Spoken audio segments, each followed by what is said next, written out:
पकड़ करके 14 दिन की जुडिशियल कस्टडी में रिमांड लेकर के।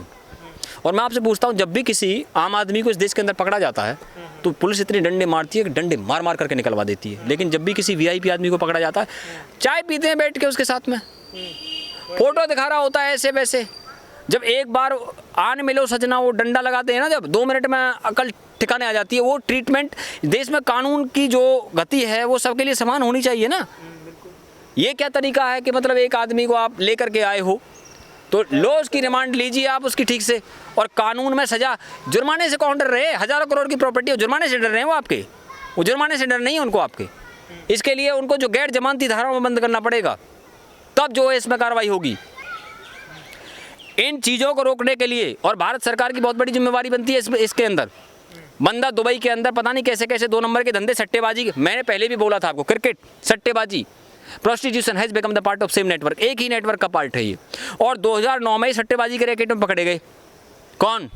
ये राज कुंद्रा। क्यों आए आईपीएल के बिजनेस में ये कर रहे? मैं आपको ऐसी बातें बताऊं, आप कह रहे हो राज कुंद्रा की, हम राज कुंद्रा के केस में बड़ी से बड़ी सजा चाहते हैं। किस लिए चाहते हैं? उसका कारण है, भारत के तमाम मीडिया चैनल्स, उनकी वेबसाइट हैं, उन वेबसाइटों पे एक जोश जवानी नाम से कॉलम होता है, और ये किस पे सवाल उठा रहे हैं? सबसे पहले तो इन पे ही सवाल है।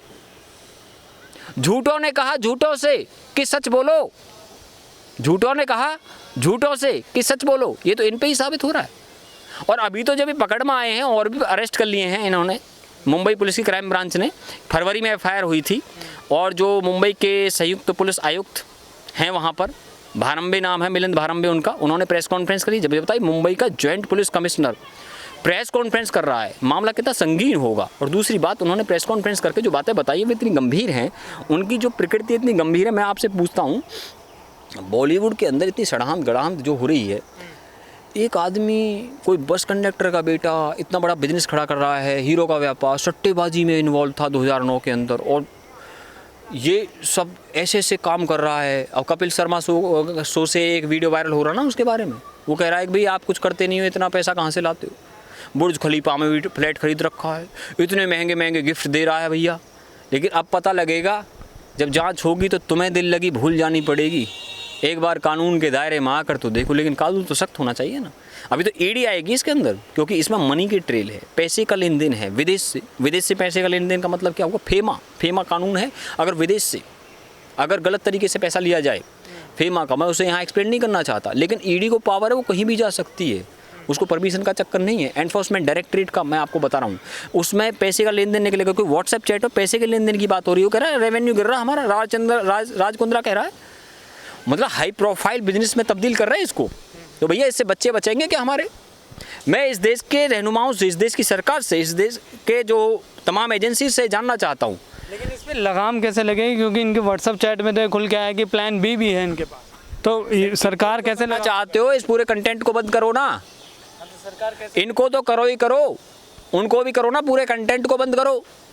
और पूरा कंटेंट बंद करने का अगर वो सेवाएं लेना चाहते हैं, हम आईटी एक्सपर्ट हैं, हम भारत सरकार को सेवाएं देने के लिए तैयार हैं, हम भी तैयार हैं, हमारे जैसे और भी आईटी एक्सपर्ट तैयार हैं।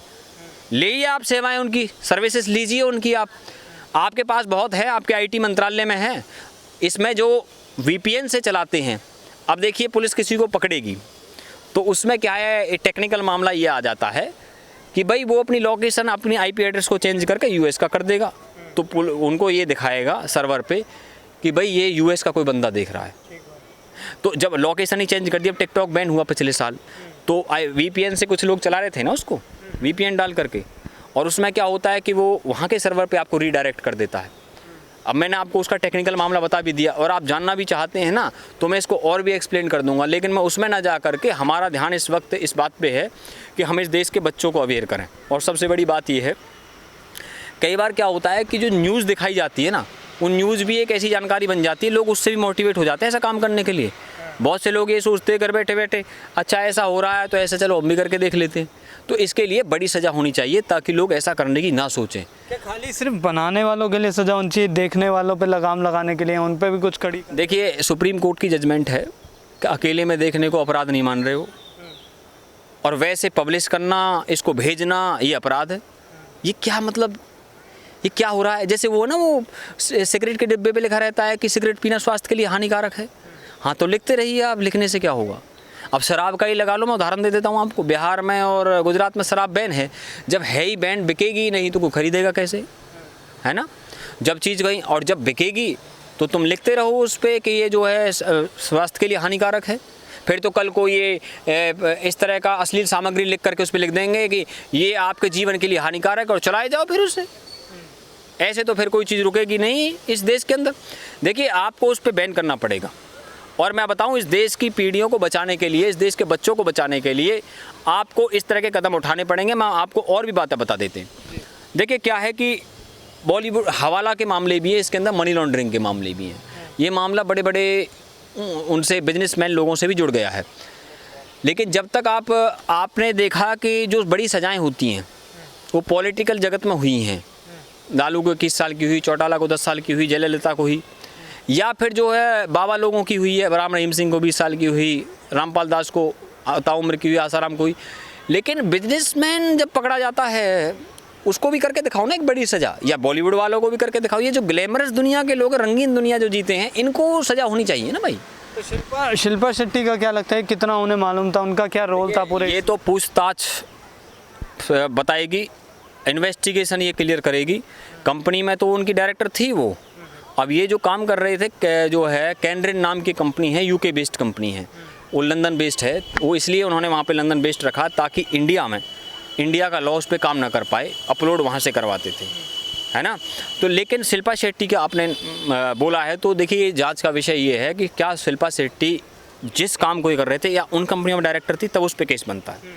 हम बेजा आरोप नहीं लगाना चाहते किसी पे, इसलिए हम ये समझते हैं जब तक जांच नहीं होती तब तक बेजा आरोप नहीं लगा रहे। हमारा कहना ये है कि जितने भी इसमें इन्वॉल्व हैं, एक एक आदमी को, गहना वशिष्ठ क्या कह रही है, गहना वशिष्ठ कह रही है कि भाई ये एरोटिक है, ये मतलब जो पूरी तरह पॉर्न कंटेंट नहीं है।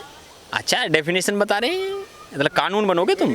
डेफिनेशन तो सुप्रीम कोर्ट डिफाइन करता है, कभी जो है पार्लियामेंट में कानून बना करके वहाँ डिफाइन किया जाता है, लेकिन ये डिफाइन कर रही है, ये कानूनविद है। अच्छा, एक वो जो वीडियो वायरल कर रहे हैं जिसमें वो लड़की बोल रही है, न्यूज़ वाले सब दिखा रहे हैं कि ये एक एरोटिक कंटेंट है, वो नहीं है, एकता कपूर वाले से कम है। क्या लगता है कि इसका कोई स्तर है क्या, कि कम या ज़्यादा?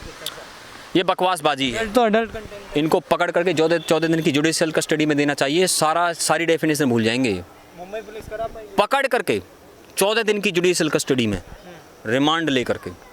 और मैं आपसे पूछता हूँ, जब भी किसी आम आदमी को इस देश के अंदर पकड़ा जाता है तो पुलिस इतने डंडे मारती है कि डंडे मार मार करके निकलवा देती है। लेकिन जब भी किसी वीआईपी आदमी को पकड़ा जाता है, चाय पीते हैं बैठ के उसके साथ में, फोटो दिखा रहा होता है ऐसे वैसे। जब एक बार आन मिलो सजना, वो डंडा लगाते हैं ना, जब 2 मिनट में अकल ठिकाने आ जाती है। वो ट्रीटमेंट देश में, कानून की जो गति है वो सबके लिए समान होनी चाहिए ना। ये क्या तरीका है कि मतलब एक आदमी को आप लेकर के आए हो तो लो उसकी रिमांड लीजिए आप उसकी ठीक से, और कानून में सजा, जुर्माने से कौन डर रहे हैं? हज़ारों करोड़ की प्रॉपर्टी है, जुर्माने से डर रहे हैं वो आपके? वो जुर्माने से डर नहीं है उनको आपके। इसके लिए उनको जो गैर जमानती धाराओं में बंद करना पड़ेगा, तब जो है इसमें कार्रवाई होगी। और दूसरी बात ये है कि इसमें कानून को सख्त करना पड़ेगा। और ये कोई एक मामला थोड़ी है। OTT प्लेटफॉर्म पे कितनी सारी वेब सीरीज़ हैं, मैं कितने का नाम लेके आपको यहाँ बताऊँ। सबको बंद करने की हमारी डिमांड है, इसको भी बंद करने की हमारी डिमांड है। आप समझ रहे हैं मैं क्या कह रहा हूँ? और उनके समर्थन में ऐसे उतर आते, सब कर रहे हैं तो इसके करने से क्या हो गया? अच्छा, कहीं से तो शुरुआत करेंगे ना, कहीं से तो शुरुआत करेंगे, नहीं करेंगे? बेल होनी चाहिए। अरे शरीर में कोई सर्जरी करनी है, कहीं सड़ांध हो गई है, डॉक्टर कहीं से तो शुरुआत करेगा कि यहाँ दुख रहा है, वहाँ दुख रहा है। अरे कहीं से शुरुआत होगी, राजकुंद्रा से ही सही। बचाने के बयान मत दीजिए। और जो बचाने के बयान देते हैं, मैं समझता हूँ उनको भी बुला करके पूछताछ करनी चाहिए कि तुम्हारा क्या लेना देना इससे।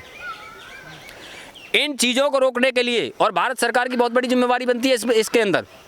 बंदा दुबई के अंदर पता नहीं कैसे कैसे 2 नंबर के धंधे, सट्टेबाजी, मैंने पहले भी बोला था आपको, क्रिकेट, सट्टेबाजी, prostitution has become the part of same network. एक ही नेटवर्क का पार्ट है ये। और 2009 में सट्टेबाजी के रैकेट में पकड़े गए। कौन? ये राजकुंद्रा। क्यों आए IPL के बिजनेस में? ये दुबई में आधी ज़िंदगी बिताई इन्होंने। दुबई के अंदर ICC का हेडक्वार्टर है। क्यों है दुबई के अंदर ICC का हेडक्वार्टर? किसी ने सवाल किया आज तक? दुबई के अंदर टैक्स नहीं है और बहुत बड़ा टैक्स हेवन है, और कोई क्रिकेट नहीं खेलता UAE, फिर भी ICC का हेडक्वार्टर वहाँ पे है। ये सवाल उठा रहे हैं हम ये इनके सारे जो लिंकेज हैं, लिंक जो इनके निकल रहे हैं, अभी निकालना, अभी देखना मनी लॉन्ड्रिंग के ऑपरेटर्स भी निकलेंगे इसके अंदर।